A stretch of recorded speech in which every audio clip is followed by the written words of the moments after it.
we're now here. So hope you can see me all right. Can you see me and hear me okay? Yeah. Good. Okay, good. Okay, good. So it goes without saying that from next week we will be solely on Zoom. As they say, Zemashiach. That's how it is. We'll we'll deal with it, but we will, Mitzvah Hashem, continue on Zoom. And as soon as we can get back into shul as well, having the hybrid version, we will look forward to doing that. So what I want to try and do today, we're going to carry on the Gemara and try and basically finish this part of the sugya of Hezek Re'iyah. So we're going to try and cover quite a bit of ground in understanding in this particular sugya of Hezek Re'iyah. We remember we ended off last time. We're trying to understand a little bit of what the background is for this particular. What exactly is Hezek Re'iyah? If you remember that we talked about two different opinions as to whether it's direct damage or indirect damage. That was really the question. That's what the key question is. It nizke gufa, that you're directly injuring someone, or is it indirect in the sense that you basically prevent, by being able to look into someone's domain, by overlooking into someone's domain, you limit their use of their property, right? So that's indirect in the sense that they will refrain from doing certain things because they know that they can be seen. That's the indirect. That's the indirect thing. When it comes to direct, well, there were different opinions as to what the direct damage is. Is it simply that there's a personal, almost like a physical pain about someone seeing what you're doing, private stuff that you're doing? Is it that possibly we saw this idea, possibly ayin hara, the very fact that someone can see into someone else's, then that creates some sort of ayin hara, and therefore that's considered to be direct damage? Slightly harder to understand. We said that the Rashi implies, the Rashi is at the top, Rashi is still called a Tamo, the end of that Rashi, the second Rashi on the Amud, on base on the base, he says, can't say to him, he's talking about the Philippines, says, Lavshmi Hesek is not considered to be damaged. He says, I don't want you to be able to see my my business, what I'm doing. That implies that it's direct. Rashi holds that it's direct damage. We also saw a Ramban. I quoted you a Ramban in Daf Nun Tes Amud Aleph, where the Ramban also says, Kedusha Ramban, clearly seems to learn that it is it's considered to be direct, the direct damage. Yeah. So, yeah. Okay. Interestingly, the question is, according to the Manda Omar, who holds Lav Shmei Hezek, that being able to see someone's into someone's property is not considered to be damage. So what is the reason? Why not? What's the rationale? Any ideas? I mean, we were talking about the way, if you hold it is considered to be damage and you can, it's actionable and whatever, and you can force him to build a wall and all this stuff, fine. But what about the one who says it isn't? What's the rationale? Right, it's got no significance. Maybe it's got no substance to it. Okay. Anyone else? Don't know whether anyone else has any other suggestions. Lav She'ein Bo Ma'aser equivalent. Okay, so Ein Bo Ma'aser, similar sort of idea, which says the idea is there's no action involved, but it could also be. I see a quote of saying Chidush Rabbi Nachum says that it's not considered to be hezek because people are not makpid. See, once you get into that, it becomes much more common. Are people so bothered? Difficult to measure that. Okay, listen, yeah. People are bothered about all sorts of things, but that doesn't mean it's necessarily actionable, like in a court of law. Yeah, it's a subjective thing, in other words, exactly. So, you could argue that maybe, yeah, people are bothered, but it's not the same as knocking someone's house down, right? Where everyone's bothered, right? Some people are bothered less than others. Does it make a difference potentially what it is, like the difference between, let's say, a light that's lighting things up, or something like that's got, let's say, infringement of copyright law on it. So that's interesting, because then, yeah, that will come into different. So that goes into the whole question of what's considered to be, exactly whether it's considered you need to actually have done physical damage or not. Hezek she'eino nika, is that called hezek that's not considered to be I think it's not recognizable as such? Is that considered to be damage? That's the classic case of someone who takes someone else's wine and pours it out for avodah zarah. The wine is the same wine, but you've damaged it with that. It's not physically recognizable. So, you're coming into infringement of copyright and that sort of thing. Exactly. I don't think that's the same as here as Hezek Re'iyah, where it seems to be the damage is, by I'm overlooking your property. However you say that, however you say that works. As I say, light is a different story, which is discussed later on in the Gemara, restricting someone's light. I think that's a different. Or gaining from their light. Gaining from their light. Yeah, but that will come on to the topic of Zenan and V'zein Chossi. And if I benefit, you're not losing out. That's the Wi-Fi shaila. The Wi-Fi. So can you use someone's Wi-Fi without permission if it's only if they've got a lot of bandwidth and you're just using a little bit of it and they won't restrict their usage? That's called Zenahen of V'zelo Chosa. I'm benefiting, you're not losing out. Again, that's a whole other topic as well. So this goes into very many different areas. Isn't there a principle of Chotzer originally had no principle of Hezekriya because it was Sharia, right? So when they decided to split it, Yes. bringing in, Yes. there is now a change in the dimension of the space. That's right. Yeah, absolutely. We're talking about a situation when once there is a desire to split it, then, according to that opinion, once there's a desire to split it, then he can say, right, I want to build a permanent wall, a fixed wall. In the event that we are all in agreement that we're sharing the space and there's no ability to force me to split, which there is if there's enough for each of them. I think we said it was 8 amas each. Then you can say unilateral. You can make a unilateral decision. I want to go my separate ways from you, right? In the event that doesn't exist, then the conversation only arises in an event where I can force you, right, or we both agree to split up. Yeah. The Gemara's argument really is that when they're splitting it, is the rationale for them splitting it because they want to have privacy of their own half, or is it something completely different? They want to grow vegetables in it or whatever.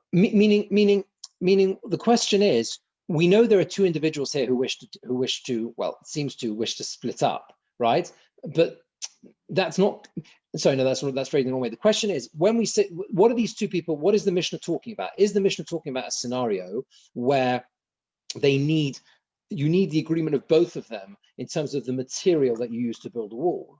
Or is the Mishnah simply talking about dividing up the chotzer?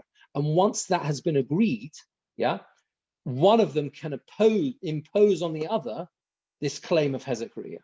That's the question, right? Yeah, but if you go back to the first principle, if one of them decides, I just want to build a wall in my half, you can't do that. Why? Can. You can't because it's a shared space. If it's in his own half. But it's shared. It's not half and half. It's only when they agree. No, but I think you can But I think even before you divide it up, I mean, I think we'll come to this. I think may come to this later on. But as far as I know, before you divide it up, the whole point is you can use your half for how you wish. The question here is when you want to divide up, can you force the other one to build a wall, in the middle, half the space each? I can do what I like in my half. It's not just a shared. It's not a shared space in the sense that we can all. You can restrict what I do in my half. I think. I'm not sure how you learn that. Why are you assuming that there would be? I can do whatever I like, and that you can restrict what I use my half for, if it doesn't impose on you, because it's shared, just by virtue of the fact that it's shared. That you can use. It's only when you agree to split that then you have the whole shadow of how to split things. Then is it these 2 halves that have their own rights, or is it simply split? Let's say that the concert, it gets more light in the morning on the other chap's side, and you want to dry your washing on his side because the light is.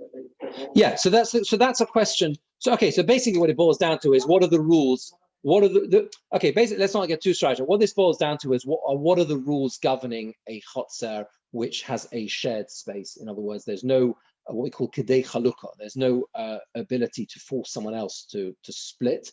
What are the rules governing that shared space? Yeah, this, I think, as far as I recall, is a sugya at the end of the parak. So presumably we'll come to it in more detail, right? How that works. But at the moment, that's what we're assuming. We're assuming that we're talking about a scenario where they want to divide up or they want to build a wall. So that's the prompt for the machlokas, if you like. That's the prompt for the question in the Gemara is talking about, right? Where there's already been a decision made, whatever that decision is. Okay, but we're still focusing here on assuming the Gemara's conclusion so far was that hezek re'iyah lav shmei hezek, right? That it's not actionable, you can't claim it, and the Gemara is just trying to disprove that from various proofs. The Gemara, we did the first one or the first 2, We're up to Toshma, halfway down. Toshma, it's the last word of the line, Kosel. Yeah.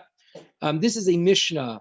This is a Mishnah later on. The Mishnah says, Kosel Chotzer Shenofal, a wall of a chotzer which fell down, Mechayev Enos Livnos, Ad Dalad Amos. You can mechayev the other person to rebuild up to a height of Dalad Amos. They already had a wall there in this case, fell down. You can say to him, I'm obligating you to build it, presumably together with me, as it was originally.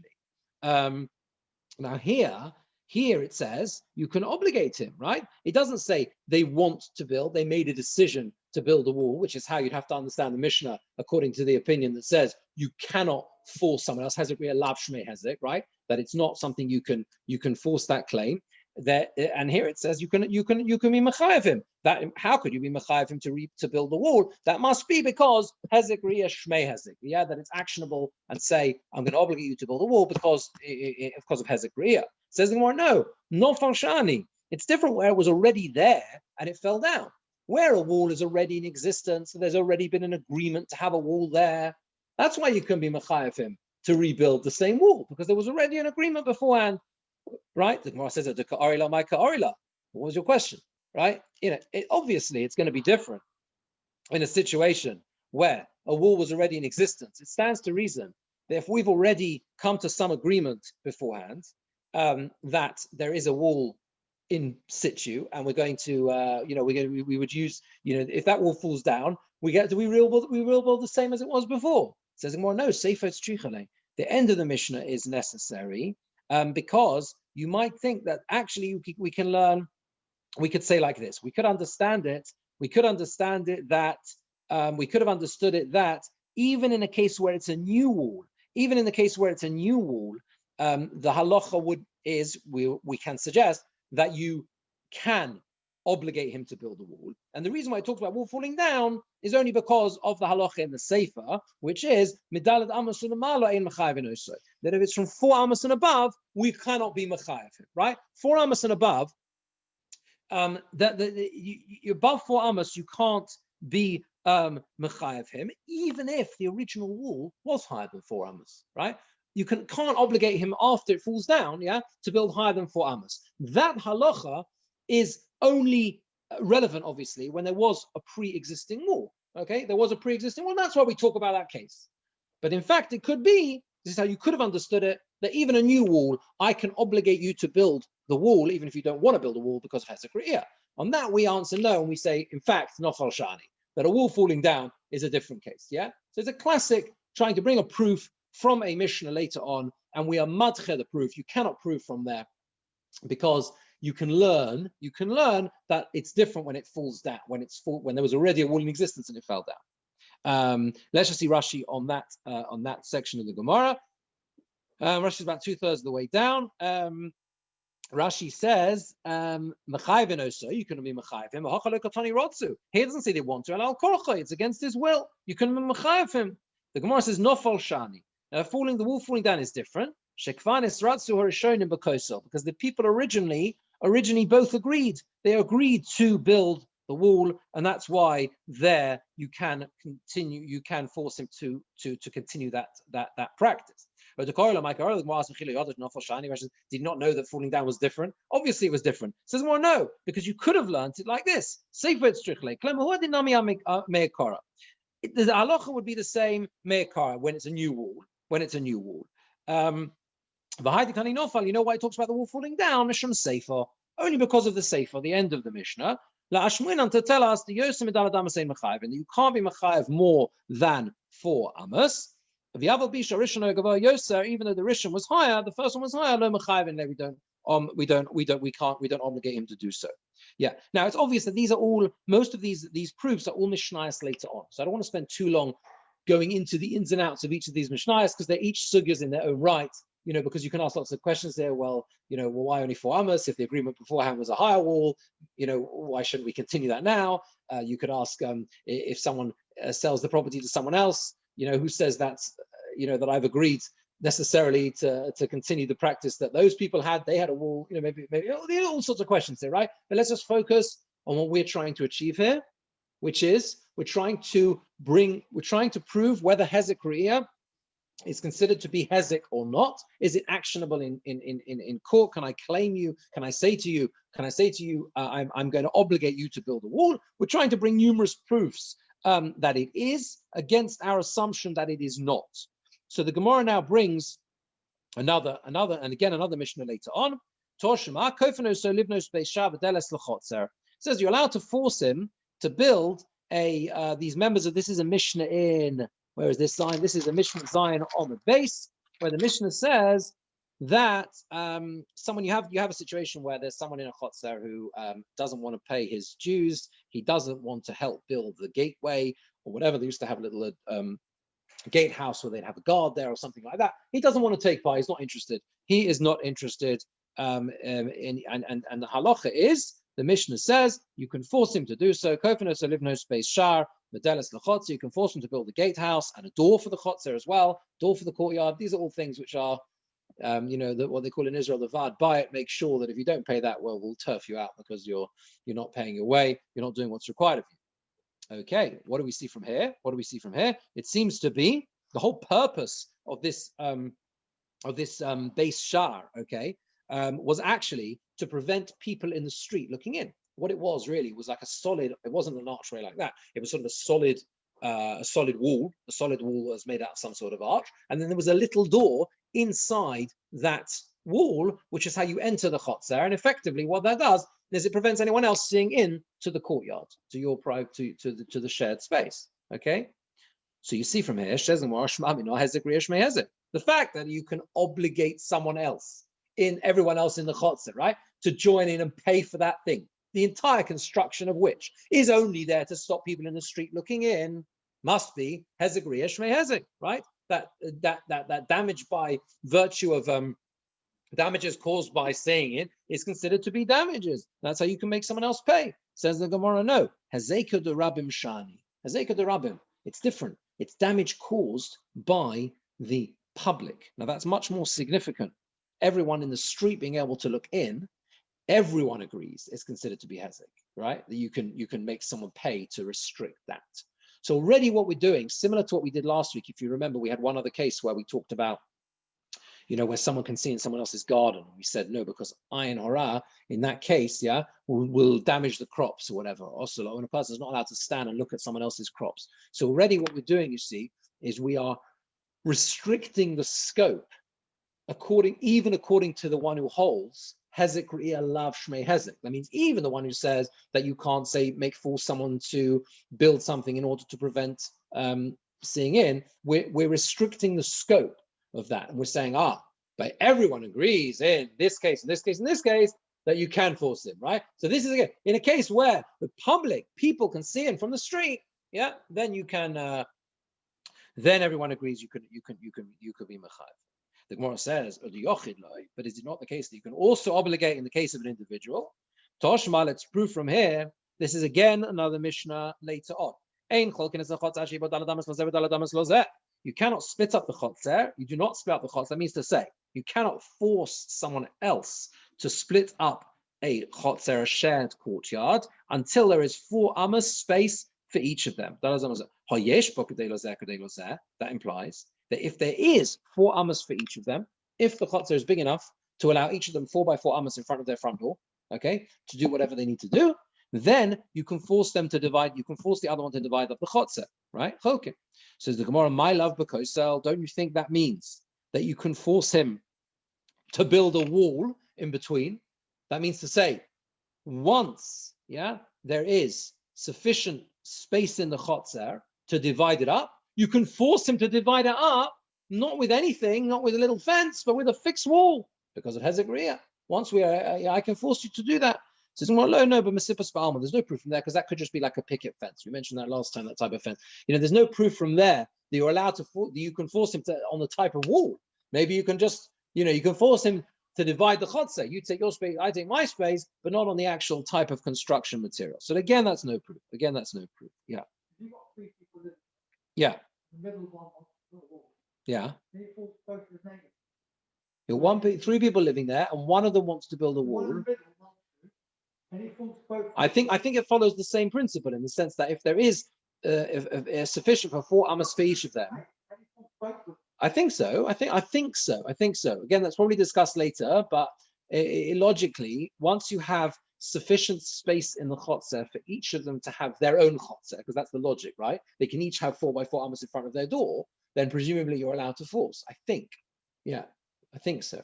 But again, that's also that is probably discussed later on.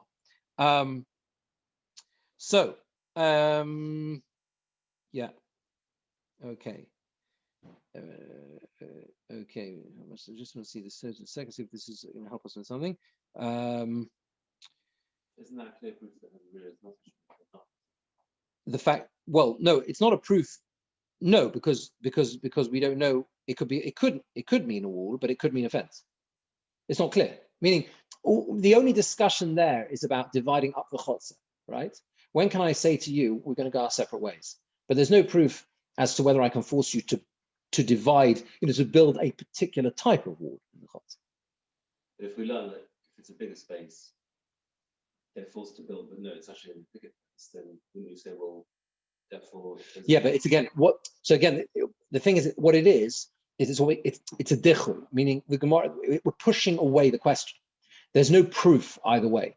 Yeah, all the Gemara is doing here is simply setting up an argument and knocking it down. So we're suggesting that the logical way of reading that Mishnah is building a proper permanent wall, and that would prove that you can force because of Hezek Shmei Hezek, right? But now we're saying no, you can't. It could be it's a picket fence. So it was not clear either way. It's not clear either way. One of the reasons. Pardon? Then you would have reversed the question. Yeah, but you can't because it doesn't say that we're talking about a picket fence. So that this is the one of the things that's most useful to keep. I always find to keep chazering over generally with learning sugyas is when the Gemara is actually making an argument which proves something, or it's an argument which is simply set up in order to say you have no proof. Very often when the Gemara starts, people always go, the really point again to keep reinforcing. Sometimes the Gemara will suggest something which seems outrageous, right? Yeah, outrageous. It would never happen. There's some like case where, no, we can say it's talking about someone once went here and he did this and went that, he stood on his head and that meant that X, Y, Z, right? And people say, but that's never going to happen. It doesn't matter because it's just a dichui, right? You're asking me a question from a Mishnah or a Brisa against what I've said. I'll tell you that I can learn the Mishnah like that. And if I can learn the Mishnah like that, it might be a crazy case. Here it's not, but I'm just here it's not. It might be a crazy case, but you can no longer prove, you can't prove that I'm wrong. Because the only way you can prove that I'm wrong in the statement I'm making, this is classic, right? Is if you have a Mishnah or something that's a knockout blow to me that can only be read, right, in a way that contradicts my argument.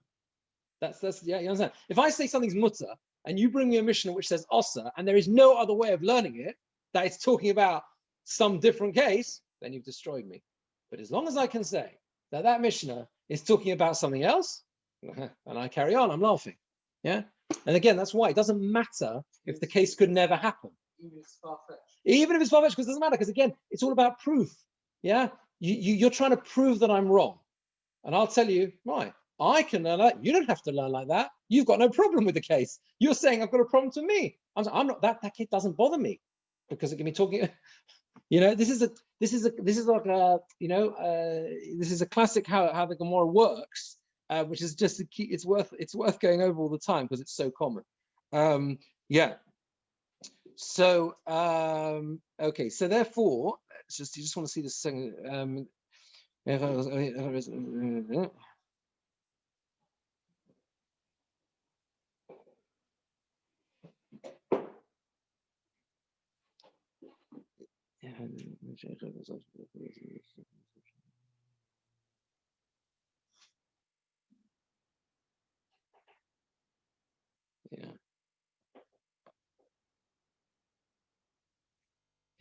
I was only looking at this Tosfos. I think there's something in it. I'm not entirely sure about this point that you raised before about whether you can build a wall in your own property. Whether that's something you have the right to do, even if you're not dividing up the chotz. Okay, it's something to revisit. This, as I said before, these rights when it's too small the area. Okay.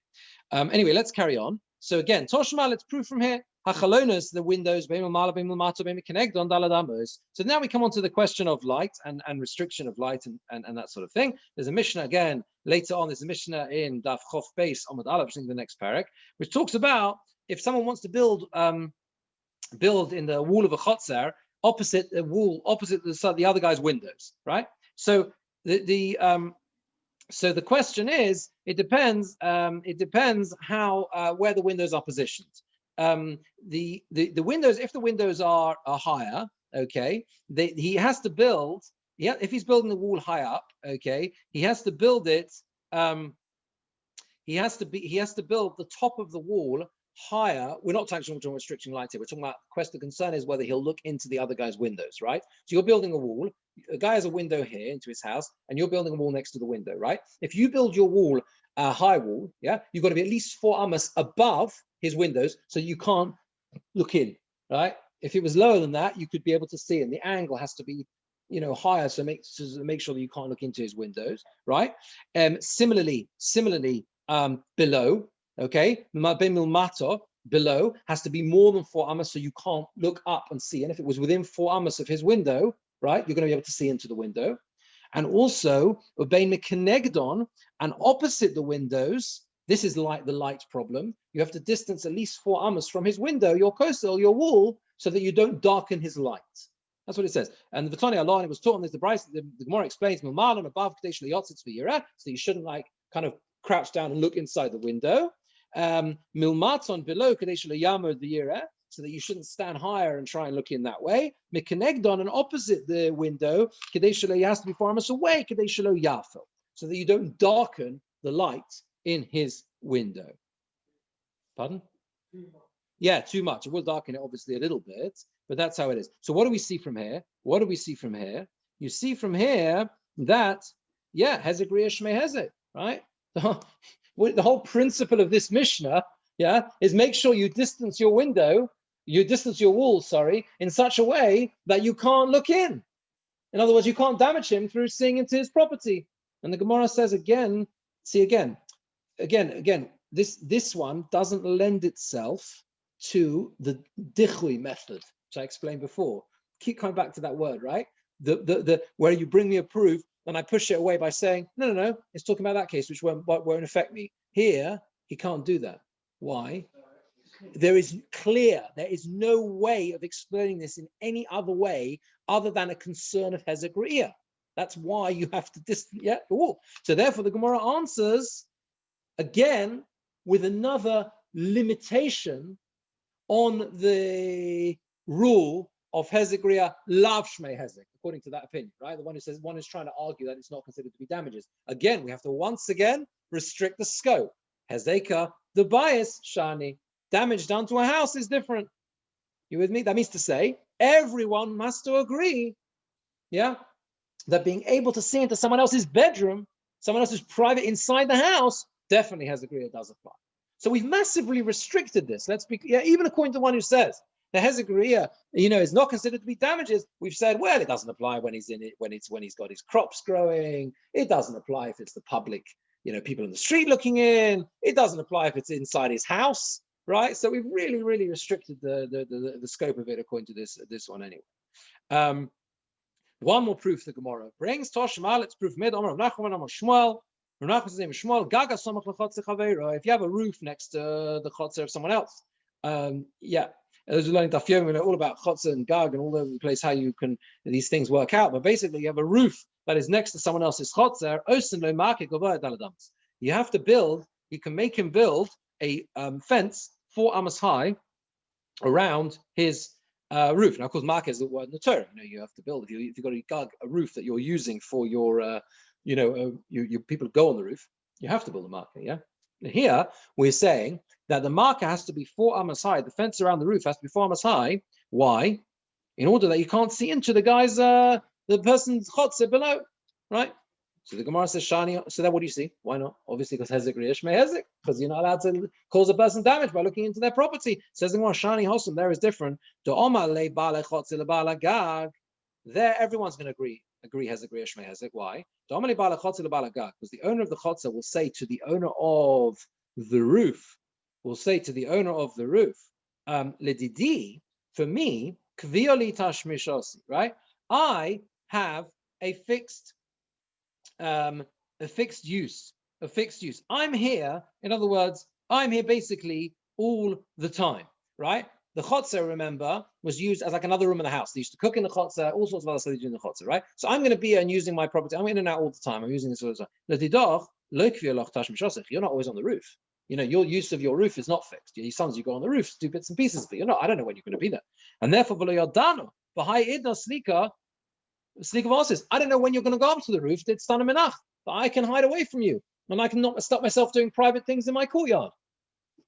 And therefore, there's no way of my restricting my movements in order to hide myself from you. And therefore, because of that, everyone will agree that you can make him build a fence around his roof, because it's just impossible. You're going to completely restrict the use of my domain, of my area. Yeah.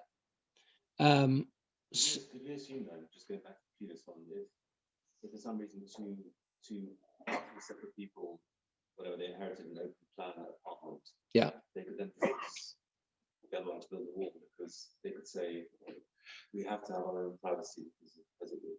in terms of inheritance and inheriting a situation like an open apartment, firstly, an apartment might be different because the whole principle of when you can divide up a chotzer, a courtyard, right, is based on the principle of there has to be k'dei lo zeh, right? They each have sufficient space, which is defined in terms of a minimal size area. It might be that in a house or an apartment, you'll never get to that. Why? Because if you all have, let's say you have a shared kitchen. You understand? It could be the parameters of a house are such, right, that it's unlikely we'll ever get to a scenario which is comparable to a chotzer, right? Where there's enough, where I can say to you, listen, we can each be completely self-sufficient, so I can force you to divide up. But again, later on in the parak, it talks about inheritance, where you have brothers or whatever who inherited a certain thing, whatever that is, when they can force each other to divide up and that sort of stuff. Yeah, okay, let's see Rashi here, and then we'll just consider this for a second. Let's see Rashi. We're up to, it's about 3/4 of the way down, where it says Kofin osoi, can force in kolecham ne'achotzer, says chelka b'binyan. They can force each other to give their part in the building. That was about, and what can they force them to do? We said a base shar, shabonim kosel neged ashar. They build a wall opposite the gateway, ogul sovir, which is round. You make a little entrance on the side, because of the damage, in order that people in the street shouldn't be able to see in. So they shouldn't see into the chotzer, into the court. So we answered, why is that not approved? Because all the people in the street can see, and everyone agrees that's considered to be damage. You can't force the other one to divide up. That's what it means. Ein cholkin, sorry. Hachalonos. So the windows. What was the case of the windows? One person who builds a wall opposite the windows of his friend, whether it's above or below. If the wall is higher than the windows,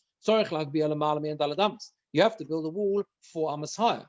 As it explains, so he shouldn't lean on his wall, and sort of bend over and end up looking into his friend's windows. That's the concern. If the wall is lower than the windows, you have to be 4 amas lower down. So you shouldn't stand on top of the wall and look inside. And also, if the distance from us away, so you don't darken his light. So the Gemara answered, people do private things at home, and everyone agrees that's considered to be hezek, to be damages. By the way, the fact that we've said that everyone agrees, that looking into someone's private house is considered to be hezek, right? Shmei hezek, So that does imply that the real question over hezek re'iyah is where we said, are people particular or not, makes more sense now. You with me? Because you can say like this, in a scenario that is not a private house, but is like in an outside space, like a chotzer, then you can deliberate. Are people bothered? Are they not? Maybe they're not bothered because it's an outside space, not so bothered, right? It makes sense, yeah? Inside his friends, when he's doing something on the roof. So he said, I don't know when you're coming, I don't know when you're going to use your roof. It's top of the next Amud. Rashi says that you're going to, I don't know when I'm going to be able to hide away from you, divrei etzneah, to do private things. Which is divided by tavayu. There, when you're dividing up a chotzer, right, everyone uses it in the same way all the time. And therefore, they never do private things. This is a very important Rashi. Rashi is saying like this. He's saying that the argument, according to the one who holds Hezek Re'ah is not is Lav Shmei Hezek, he will say there's a fundamental difference between a scenario where I will end up doing private things because you're often not on the roof, you often can't see me, and therefore I'll take a chance.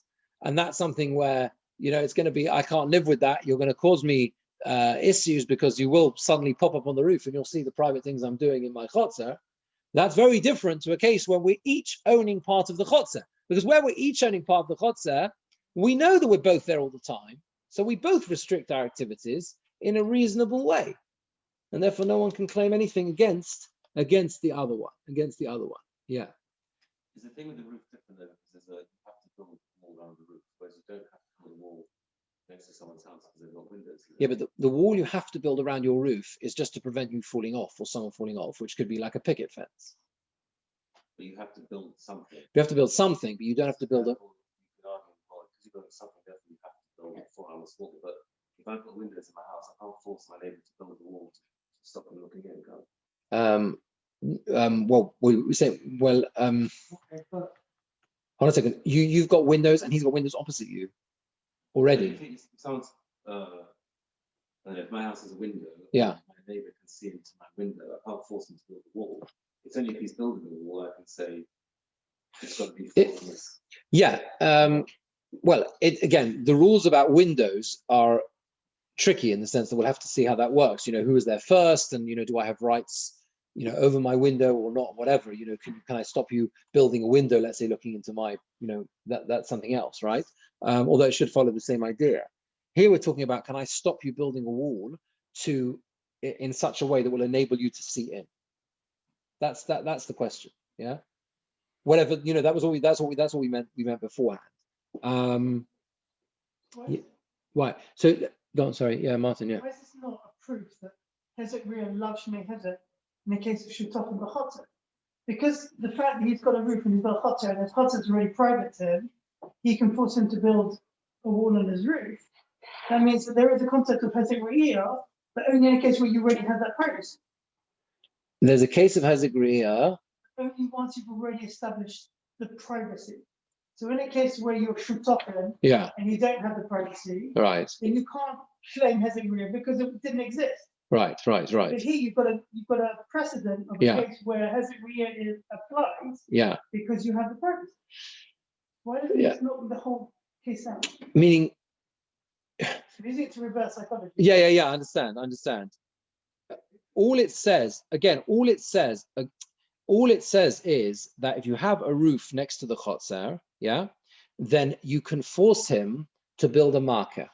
Now, to build a fence, we're assuming this is a fixed, permanent fence, whatever, right? Which is 4 arms high to stop anyone looking over, right? Looking over it, yeah. Now, you can learn that 2 ways. You can either learn it's because Hezek Re'ah Shmei Hezek. That's what we're trying. That's how the Gemara suggests. That's why it was a question. The response that the other Manda Alma gives is that no, Hezek Re'ah Lav Shmei Hezek. Hezek Re'ah is not Hezek. And you know why here you have to build a fence, is only because the setup is such between a roof and a chotzer that I will be compromised in my use of the chotzer because it's a psychological thing, I will go ahead and do private things because I will take a risk that you will pop up in your roof unannounced, that you won't be on your roof, sorry. And therefore, everyone agrees that you can force them to build a fence. It's a very important case, this case. Maybe this will help a little bit. going to get, there's Reuven Grozovsky is brought here as well. He says that like this, he learns that it's not a machlokes in Metzias, right? He disagrees with what we said before, whether people are particular or not, yeah, not to be seen, right? Everyone agrees that when you see someone do something privately and it's visible, you can see them, that's nezek, that's damages. You can't do that, right? You can't do that, it's damaging someone else, right? So what is the logic of those who hold hezek ria lav shmei hezek? He says the answer is that people generally don't do all the things they want to do in every area they own, the chotzer. People just don't act like that, right? They don't do private stuff in certain places. And therefore, he holds that just holding a person back from every single possible potential use of all aspects of what he calls his own domain, his garden, his front drive, whatever it is, right? That's not considered to be damaged. Yeah? In fact, you can't maximize your use, right, in every way of all your property. It's not normal to live like that, right? But in a situation where he would not hold back from doing something private, and then they would automatically see him do this private stuff, then everyone agrees that that's called hezek re'iyah. And that's the logic in what we're saying in the Gemara here, where a roof to a chotzer is considered to be hezek, right? Because he can say to him, you don't have a fixed use on your roof, you pop up every now and then, whereas I'll be here all the time, so you're going to see me do private things, and that is considered to be damages, okay? And the same logic, he says, was this idea why we said nofal shani. We said the wall fell down, then everyone agrees. Why? Because they've already become accustomed to use that space for private stuff. If I have a 10-foot high wall, yeah, between my garden and next door, okay, then I'm gonna sunbathe in the garden, right? You know what I mean? No one can see me. If the wall suddenly comes down, yeah, I'm just, you know what I mean? Then obviously I'm going to say I need to rebuild it, right? Okay, and that's, everyone agrees, is considered to be damages. So there is a whole aspect here. It's certain according to that, right? It's all in the psychology behind it, right? You don't have a right to say to someone, you don't have a right. It's not normal behavior. Always go about normal behavior. It's not normal behavior to say to someone, I want to maximize my property and do what I like anywhere on the property. You can't really. People don't normally do everything they want, every aspect of their property, outdoors, the same as indoors, whatever. Except in a scenario where either the circumstances are such that they will, because no one can see it, unless there's an occasional guy going on the roof, which means that you can ask him, tell him he has to build a fence around it, or a situation where they already had that usage and then it was something affected it, and then you can carry it on. Okay, is that relatively clear? Okay, now Lishna Achrona. Now Lishna Achrona, the top of the next summit. Now Lishna Achrona, what the Lishna Achrona does is basically flips it round so that we end up in a situation where we get towards the Psak Halacha here. So until now, the first lashon of the Gemara, it's important to understand what lashon is. As I said at the beginning of the shiur, I'm trying as we go along to point out things that are how the Gemara works. To me, that's incredibly useful. For every time you learn Gemara, how sugya works, the setup. I'll explain before at Dichui. It's such useful things for any time you learn a sugya. You know what I mean? How it works, right? So the whole setup of this Gemara has been, we've had one way of learning the Gemara, where the Gemara said, let's suggest that it means A. No, we're going to say it means B. And we ended up with saying hezek re'iyah lav shmei hezek is not actually, and we brought lots and lots of questions on that, and ended up reducing the scope of hezek re'iyah to a much smaller frame. Yeah. So now we're going to really do the reverse. The other version of the Gemara says like this: others learn like this. Sovrua, we think my mechitza plukta. We're going to take on the opposite of how we started before. My mechitza plukta. What is mechitza? It means a division. It doesn't mean a wall. It means a division. And how do you know that it means that? Could you say the possibility of a team mechetza soeda, and it shall be the half of the Eidah, the congregation. This is a pasuk in Bamidbar. The word mechetza means to divide. Now, the Kivan Dorotsu, once they've agreed to divide the chotzer, the only way to read the Mishnah is boin and esakos bal korchan. They then build a wall against their will. Alma, so we see hezek riyash mehezek, that it is considered to be damages. Remember this, right? If we said mechitza is plugta is to divide up, the only way to read the Mishnah is shutfin short says mechitza, shutfin who want to divide up a chotzer. What do? Boinines hakosel. Well, yeah, once they agree to divide up, one of them can force the other. Since we've agreed to divide this space, I can force you to build a big thick wall because of hezek re'iyah. But the Gemara says, maybe mechitza means a wall. Kedesanya, as it says, the Sanya mechitza kem shenifrata, a vineyard, the wall of a vineyard which is knocked down, Omelo Gudari tells him to rebuild it. Nifratov is knocked down, Omelo Gudari tells him to build it again. If he doesn't bother building it, that makes the crops forbidden, osir, and he's chayav to pay. And again, we only brought that just to demonstrate that the word mechitza means a wall. And if that's the case, the way you read the Mishnah is, V'tama derotzu, it's only because they wanted to build the wall, because they agreed between them together to build. That's why we kick in with all the rules about gvil and gozis and 6 tvochim and 4 tvochim, right? You remember that, right? Halo rotzu, if they didn't want to build the wall, ein mechayev eno so. You can't obligate him. Can't obligate him to do so. So we see as a real avshmei. So you see that causing damage through seeing into someone else's property is not considered to be damages. So you could learn the Mishnah that way.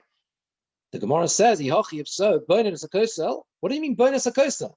If it's talking about they agreed to build a wall, right? Why does it say Hashutvin want to build a wall? They build the wall. It should say bonus no boile. They build it. That's what it should say. Yeah, that's what it should say. Now, when we had this in the first lashon of the Gemara had a response to that.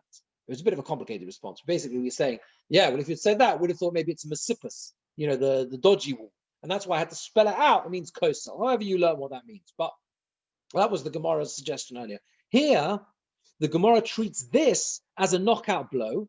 So forget the suggestion that mechitza means a wall, because it doesn't make sense. Shutfin who want to build a wall. Can't read it like that. Elamai plugta. Elamai, you're going to suggest it means to divide. Why does it say they want to build a wall? Should have used the wrong grammar. It should have said that's what it should have said. Shutfin who want to divide up. They want to divide up. As for the posuk. Pardon? Like the posuk says that he met us. Yeah. That would be exactly right. It would have been exactly the phrase doesn't work. You don't if you're talking about dividing up, you don't say mechitza, you say lachtzos, right? So the Gemara says now again, before we also asked this question, right? Last week we asked the question last as well, but we left it as a question. Now we're going to answer it because we're going with this. We want to prove this way, right? So therefore now we're going to as people say, tonavid plugta. Let's make a division. That's how people talk. They say, let's make a division. They use the word mechitza, even if they mean to divide up. Okay? So the Gemara now says, so where have we ended up? That we're reading the Mishnah, Hashutfin Sherotzu Lasos Mechitza, neighbors who want to divide up, who have agreed on division, they build a wall. You can force them to build a wall. Right? The Gemara says, if hezek hezek, yeah, if it's considered to be damage, seeing into someone else's property, so why are we talking about? Why does it matter? Why does it make a difference that they want to do so? That they want to do so. Even if they don't want to divide up, if hezek, then I can turn around to you and say, excuse me, I don't want you looking at my property. No, because our Mishnah is where there's no din chalukah. The chotzer is very small. It's smaller than farmer's each, okay? And therefore, v'hu derotzu, it's only when they agree to divide up that space do you have an opportunity to say, hey, I don't want you to look at my property. Because if you have a shared space that has not got what we call kedei chalukah, which is 4 amos for each of them, yeah, then you can't force someone else to build a wall, because you can say, listen, this is just a shared space between us. This is a shared space between us, and therefore there's no possibility to build that wall. Yeah. And therefore that's how it is. That's how it is. So the Gemara says like this. Well, let's see Rashi on this. Kivan derotzu, since they want lachalok to divide up, the common parich, the more Rashi says, second Rashi in the Amud, common parich later was nas my rotzu. Why is it talking about what they want? I feel low rotzu, even if they don't want to. Even if they don't want to, they should be able to force one another. That was the question we just saw, right? Even if they don't want to, if hezek riyash mehezek, the answer we said is no, because only if they want to divide up can they start forcing each other, because it's not got a din chalukah. It's got no opportunity to force each other to divide up the chotzer at all. Burning kosel shalavonim, they can build a wall of stones. Guda kosel avonim, Guda is a wall of stones. B'chotzer din chalukah, v'akochon cholkim. It's a chotzer that has a din chalukah, and against their will they can divide up. That's how we'll understand the Mishnah if we read it as they want to build a wall, where there's already a clear division that's going to go on because they each have enough space. The Talmud Rotzu, we said the only reason because they want to, they made a condition to divide up a kosel avonim with a wall of stones. They didn't want to. They don't. You can't obligate them. Only a small fence. Only a small fence. It's only that. That's again going on the other way of learning it. If you say it is the word, it is a wall, which we say we're going against that now. We're saying no. The agreement is to divide up, and therefore, because there is an agreement to divide up, you can force them to a wall because agree as shmei as people say, and this was an answer. She'ein badin chalukah. Rashi defines what is she'ein badin chalukah. Ches amos, a chotzer which is 8 amos. Lo yachloku. Then they don't divide it. Then they don't divide it up. Yeah. So all we've done. So all we've done is basically say that the Mishnah is talking about what it says: Ashutfin shirotu la'asos mechitza, shutfin who want to divide up a chotzer. Yeah, boinin asakosel. They build the wall. What do you mean they build the wall? Once we've agreed to divide up a chotzer, even in a situation where it is where it needs that agreement in order to divide it up, we then build a wall. One of them can force the other on the type of wall they build. The obvious question you're probably thinking is why is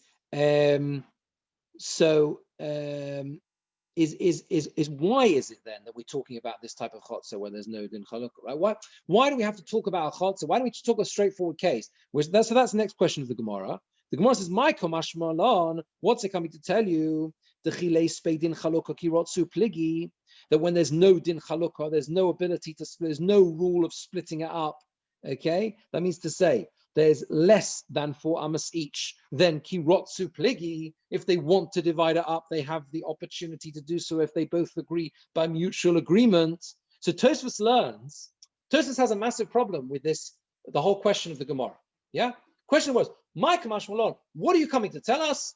Yeah, what are you coming to tell us that when there is no din chalukah, when there's not 8 amos in total, then you can split it up. In other words, what's the whole chiddush of the Mishnah? That's what the Gemara is asking. What do you mean what's the chiddush Mishnah is? The Mishnah is huge. The Mishnah is telling you hezek riyash mehezek, that you can force someone else to build a wall. So Tosfos says that wasn't the question of the Gemara. The question is, why did you talk about a complicated case where you need mutual agreement to divide up the chotzer? The Mishnah should have been set up in a perfectly simple, straightforward case. You have a chotzer which is size of 8 amos, 2 people, 4 each.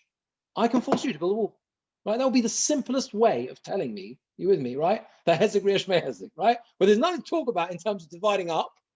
So we'd have to talk about mechitza and lachtzos and agreements and divisions and forget it. Just talk about forcing someone else to build a wall in a case where we've each got enough space. On that, the Gemara answers, and the Gemara says, that's what Gemara's question here is. My question is, when there's no din chalukah, when they want to, they can divide up. Tonina, we've already learned that elsewhere. Amosai, when is this? Bisman she'ein shneim roitzim, when they don't want to. Avol bisman she'shneim roitzim, when they both agree to. Afilu pachos mekan chaluk, and even if there's less than 4 amos each, they can divide it up. So that's a clear Mishnah later on. So why are we setting up our Mishnah as if it needs to tell us this rule?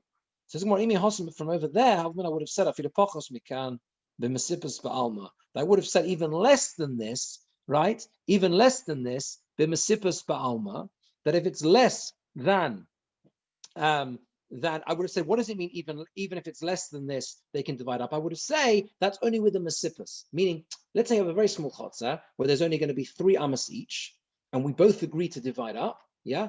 But I'd say, okay, we both agree to divide up, but I can't force you to build more than a picket fence, right? But Mesippus on, Kamash Malan Hocha, Kosel. Here it's telling you, no, even if it's a tiny chotzer, once we agree to divide up, because of Hezek Re'iyah, I can force you to build a permanent wall.